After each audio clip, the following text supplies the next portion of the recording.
Every legacy is different, but every legacy can be great. My dream was to leave a mark in bodybuilding, to become a champion who would always be remembered. It took sweat, it took sacrifice and pain, but ultimately it led to triumph. Arnold Schwarzeneggers. Your dream may be different, but I can show you the blueprint to a physique that you never thought was possible. I'm Arnold Schwarzenegger. I created my legacy. It's time to leave yours.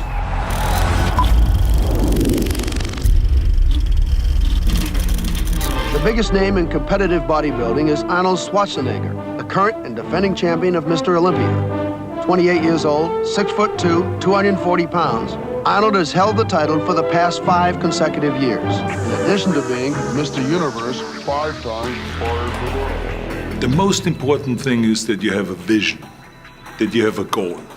To have that vision that I want to be the greatest bodybuilder of all time, you have to have a goal. Now, it doesn't have to be that specific goal, but it has to have some goal. This is why I always recommend to people, sit down, take your time, and start thinking about why do you want to work out? And then it can't be as crazy as it is. It could be, I want to impress girls. If that's your goal, so be it, but it motivates you. It could be that you're emulating a certain, bodybuilder. Have those pictures put all over the wall like I did when I was a kid. So that every day when I go to sleep, every day when I wake up, I look at those pictures and they motivate me. You need that motivation, and then therefore you have this kind of imprint in front of you all the time, and you know exactly what you're chasing. This is why I always smiled when I was in the gym. People always came up to me and says, why are you smiling? You're working out 5 hours a day. You're doing the same as the other guys, but the other guys have a sour face. They're pissed off that they have to do another rep or another set or something. I looked forward to. Why? Because I knew that every rep that I did and every set that I did and more weights that I lifted, I get one step closer to turning that vision into reality. It's getting closer and closer. Incredible satisfaction. I remember that when I weighed 245 pounds, and Bob Rafelson, the director of Stay Hungry, said to me that I'm interested in having you in a movie. And then he said, but I don't want you to weigh more than 210 pounds. So I said to him, well, it's funny you come to me and you want me to be in a movie, but I'm weighing 245, 246. But he demanded that. And he says, look, it's very simple. On the day we start shooting, he says, I'm going to put you on a scale. And if you don't make the 210, you're out. I worked on it. I started visualizing myself very clearly as a lean athlete, because that's the only way I could lose that weight and all of a sudden get interested in running more. Because up until that point, I ran like 3 miles after training or before training or whatever. But now all of a sudden it was 5 miles, 6 miles, 7 miles, 8 miles in order to lose the weight. And I did everything with high reps. And I was watching my diet, what I eat and all those kind of things. And the day before, with Bob Rafelson, he says, let's step on the scale. And I stepped on the scale and I weighed 209. So it just shows to you what is possible if you visualize exactly what you want to look like. So it can go one way, which is that you can lose weight and get trim and get slim and everything, get the abs out and all this, or you go the other way and you gain weight because you see yourself big and you see yourself as a winner of a Mr. Olympia or something like that. I knew all along that it doesn't matter if I go down to 200 or to 160 pounds. Because if I make my mind up, it doesn't matter how much weight it is. This is definitely the hardest part for people, is to stay on a diet. But do you believe it may be that the part of the reason why they can't stay on their diet is because their vision isn't in check or their why isn't right? I mean, because that all ties together. You said it didn't matter to you because you were eating what you needed to eat for your goal. But how do we tell them to kind of have that same mindset? So how can we help them be better when they're watching this and they're saying, as soon as I'm going to download the blueprint and I'm going to change and I'm going to transform myself? Well, to me, is what are you more hungry for? Am I more hungry to be Mr. Olympia? Or am I more hungry to eat like everyone else out there and therefore look like everyone else? You know, to me, I was more hungry to win Mr. Olympia, and I was more hungry and more interested, more excited about the fact of becoming a champion and being ripped on stage and being cut and winning the trophy and all those kind of things, because I knew that if I would just, have a temporary joy here and eat and cheat, I'm most likely not gonna make it. That someone else is gonna walk right by me and someone else is gonna grab the title. Because many times these competitions were very, very close. And I remember especially in 1980 where it was just 2 points. And any mistake could have cost me the title. So this is not a mistake that I want to make. I want to be responsible that I do everything that I can to be a winner. Yeah, it's just coming. Fingers right across your head. In my days, we were not as sophisticated when it comes to dieting, and we didn't have the food supplements that are available today with getting definition and cutting down and all those things. We had food supplements that were really good for gaining weight, but we didn't really have much available to lose weight. So to me, my way of really getting defined and getting kind of a really mature definition, rather than just dropping quickly 10 pounds or 15 pounds with a watermelon diet or something like that. So that's not the right way to go. So I always felt like if I do instead of 20 sets, 30 sets, 35 sets a body part.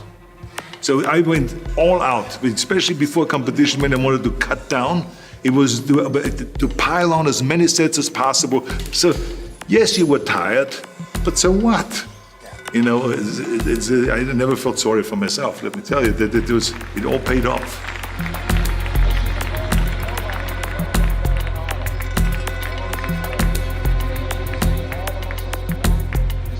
Well, for me, the most important thing always is to have a deadline. When I, for instance, had a competition, and let's say the competition was in the middle of September, and it was now beginning of summer, so there was no more time to screw around. So there was the time now to get going on a diet, to get going with the training, to not slack off at all because there was a deadline there. The day of the competition, I had to be in the best shape possible. It was very important to pick that time and to say, this is when I have to be in top shape, and then to work towards that. But it's not just with the competition. It could also be that you say to yourself, the summer starts in June. I'm gonna go to the beach in June, and at that time, I want to be in great shape. So that creates an urgency that makes you really start training hard and taking it seriously. Because if you don't have a specific plan, then you wander around. I mean, you can have the best ship or the best plane in the world, but if you don't have a specific goal where you want to go and when you want to get there, you just drift around and you never get anywhere. I feel the best right here in this area. Okay. Outer head of the bicep. Now don't freak out when you see this biceps. Okay, I know it's the best you ever seen, but myself. Oh, please do I so. don't let's concentrate. Okay. Joe keeps saying we should concentrate, and I was concentrating to flex my biceps. I did concentrate. Okay. But the worst thing is that if you lose a competition or if you're not quite reaching your goal because you didn't do everything that you could do. And this is why I say to people, I said, think about that twice, before you grab something else. Stay on your diet, stay focused, and when you have that question, and if you're about to eat and cheat, think about what the goal is. And does this screw up now, or this need to having some fattening food, is this gonna help you? But the key thing again is have the clear vision. Because then you never go to the gym and you say, today I feel down a little bit, I don't know what it is all about, I don't know my life, I'm confused. No, because that means that you haven't even set up your training partner. The training partner was always responsible to challenge you at all times. So that was the thing. Kind of in a fun way, but there was challenge there so that you don't slack off, so you don't give yourself a break.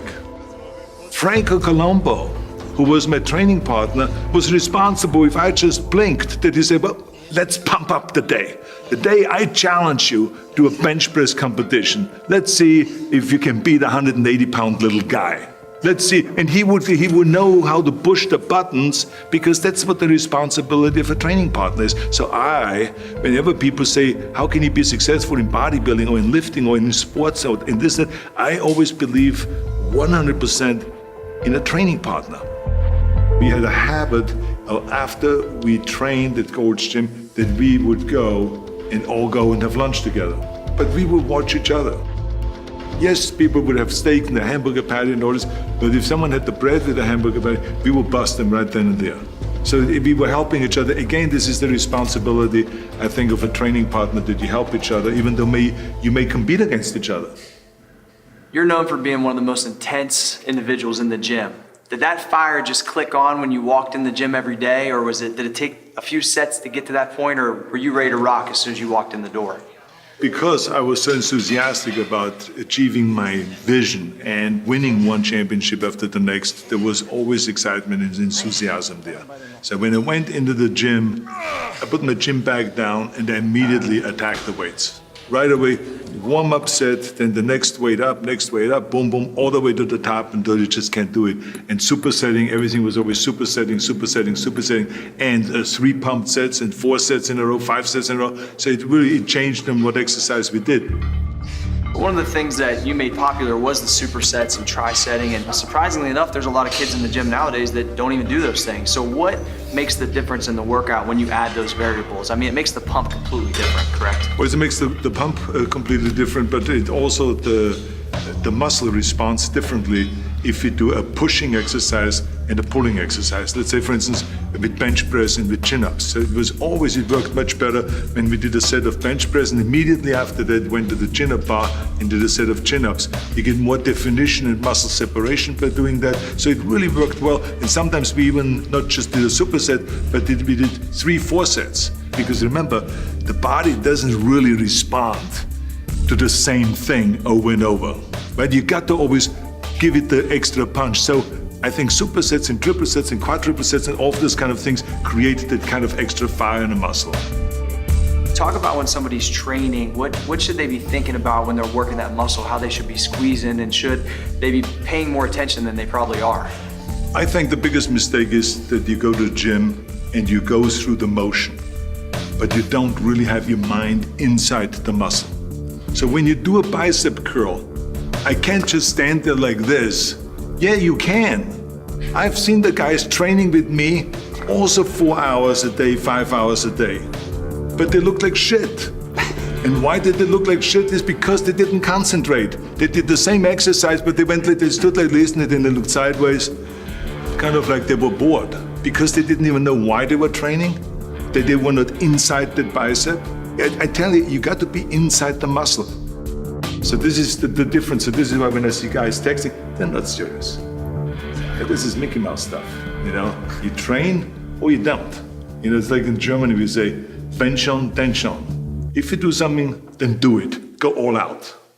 You don't think it has anything to do with the mind? Because I think if my mind is right and if I can meditate myself into a real good pump, I get it. And if my mind is flowing away somewhere else and, you know, on some other subject, then I just don't get a pump. Everyone has a problem with time. But the day has 24 hours and we sleep 6. Now, I know there's some out there that say, whoa, I need 8. Well, I say just sleep a little faster.